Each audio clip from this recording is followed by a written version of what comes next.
చూసాం సూర్యాపేట జిల్లా నడిగూడెం కస్తూర్బా బాలికల హాస్టల్లో 10వ తరగతి విద్యార్థిని మృతికి సంబంధించి ఇప్పుడు అనేక అనుమానాలు అయితే రేకెత్తుతున్నటువంటి సిచ్యువేషన్.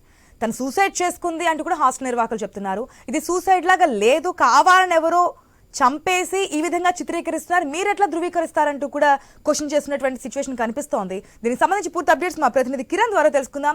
కిరణ్, ఇక్కడ రెండు వెర్షన్స్ వినిపిస్తున్నాయి. తల్లిదండ్రుల వెర్షన్ ఒకలా కనిపిస్తోంది, హాస్టల్ యొక్క నిర్వాహకుల వెర్షన్ మరొకలా కనిపిస్తోంది. డీటెయిల్స్ ఏంటి, పోలీసులు ఏం చెప్తున్నారు? సూర్యాపేట జిల్లా నడిగూడెం కస్తూర్బా గాంధీ బాలికల పాఠశాల హాస్టల్లో నిన్న రాత్రి 10వ తరగతి విద్యార్థిని మహాలక్ష్మి అనుమానాస్పద మృతి అయితే కలకలం రేపుతా ఉంది. ప్రస్తుతం అయితే మహాలక్ష్మి మృతదేహాన్ని పోస్ట్మార్టం నిమిత్తం సూర్యాపేట జిల్లా ప్రభుత్వ ఆసుపత్రికి తరలించారు. అయితే అక్కడికి పెద్ద ఎత్తున విద్యార్థి సంఘ నాయకులు, అదేవిధంగా అమ్మాయి పేరెంట్స్, బంధువులు పెద్ద ఎత్తున అక్కడికి చేరుకున్నారు. అయితే ఈ బాలిక మృతికి సంబంధించి పేరెంట్స్ అయితే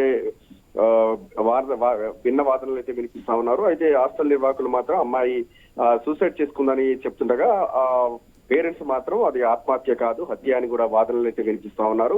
అక్కడ సీన్ ఆఫ్ అఫెన్స్ చూస్తుంటే అది ఆత్మహత్యలా లేదు అని కూడా పేరెంట్స్ అయితే వాదనలు అయితే వినిపిస్తున్నటువంటి పరిస్థితి అయితే ఉంది. ఎవరో కావాలని హత్య చేసి ఆత్మహత్యగా చిత్రీకరించారని కూడా వాళ్ళు పేరెంట్స్ అయితే ఆరోపణలు అయితే చేస్తా ఉన్నారు. ఇక అక్కడికి విద్యార్థి సంఘ నాయకులు కూడా చేరుకున్నారు. అక్కడ ఈ ఘటనకు సంబంధించి బాధ్యత వహిస్తూ డిఓను అశోక్ ను సస్పెండ్ చేయాలనేటువంటి డిమాండ్ కూడా అక్కడ వ్యక్తం చేస్తా ఉన్నటువంటి పరిస్థితి అయితే ఉంది. అంతకు ముందుకు డిఓ ఈ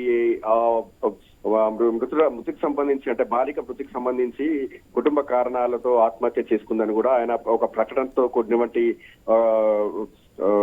వాట్సాప్ లో షేర్ చేయడంతో కూడా అక్కడ విద్యార్థి సంఘ నాయకులు, పేరెంట్స్ అయితే మండిపడుతున్నటువంటి పరిస్థితి అయితే ఉంది. ఎందుకంటే విచారణ అధికారి నీవు అంటూ కూడా డిఓ వైఖరిపై కూడా వాళ్ళ ఆగ్రహం అయితే వ్యక్తం చేస్తా ఉన్నారు. అయితే ఈ ఘటనపై, అనుమానాస్పద మృతి ఘటనపై పోలీసులు సమగ్ర విచారణ చేయాలని కూడా ఇటు పేరెంట్స్ కావచ్చు, అక్కడ విద్యార్థి సంఘ నేతలు డిమాండ్ అయితే వ్యక్తం చేస్తా ఉన్నారు. ASHA. Right Kiran, thanks for the update.